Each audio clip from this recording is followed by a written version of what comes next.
নদীবাঁধ রক্ষায় এক অভিনব উদ্যোগ দক্ষিণ ২৪ পরগনার কুলতলিতে।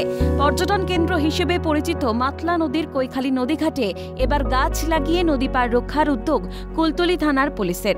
থানার ভারপ্রাপ্ত আধিকারিক ফারুক রহমান নিজেই থানার মধ্যেই গাছ লাগানোর পাশাপাশি পাখিদের আশ্রয় তৈরির কাজ করেছেন।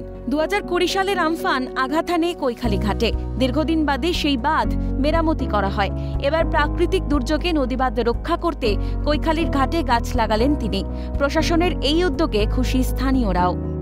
নদীর পাড়ে গাছ লাগানো আমাদের সুবিধা। অ্যাকচুয়ালি আমাদের নদী বাঁধ তো ভেঙে যাচ্ছে, তার জন্য এটা গাছ লাগানো আমাদের অ্যাকচুয়ালি খুব উপকারী জিনিস। গাছটা খুব সুন্দর, ভালো কাজ চলছে। এরকম কাজ চলতে থাকলে খুব সুন্দর কৈখালী একদিন আরও উন্নত হবে। এটা অনেকেই উপকার হবে বা আমাদের অনেকেই সুন্দর টুরিস্ট পার্টি যারা আসবে এখানে রোদে দাঁড়াতে পারে না, গাছের ছাওয়া হলে গাছের ছাওয়া একটু দাঁড়াবো, অনেক সুবিধা হবে। বনভূমি রক্ষায় পুলিশ প্রশাসনের সঙ্গে যৌথ নজরদারি চালানো হচ্ছে, জানিয়েছেন কুলতলি পঞ্চায়েত সমিতির বনভূমি কর্মাধ্যক্ষ। কুলতলি ব্লকের প্রায় ২০ হেক্টর জমিতে গাছ লাগানোর পরিকল্পনা রয়েছে। পাশাপাশি ভবিষ্যতে আরও বড় পরিসরে এই প্রকল্প রূপায়ণ করা হবে বলে জানিয়েছেন তিনি। এখানে একটা কৈখালী পিকনিক স্পট আছে, সেই স্পটের উদ্দেশ্যে যাতে ভারসাম্য বজায় থাকে, কুলতলি থানার আইসি সাহেব এবং পূর্তের কর্মাধ্যক্ষ আঠাবনী নমস্কার আমাদের সাথে আছে।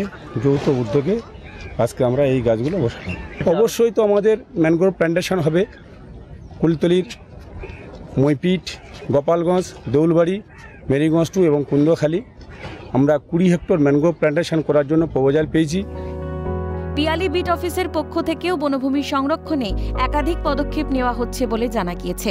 গাছ লাগানোর অনেকখানি উপকারিতা রয়েছে।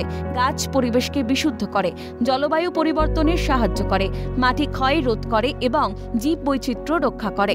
এছাড়াও গাছ আমাদের ফল, কাঠ এবং ঔষধ সরবরাহ করে। পাশাপাশি গাছ পর্যটনের জন্য আকর্ষণ সৃষ্টি করে এবং স্থানীয় অর্থনীতিতে অবদান রাখে।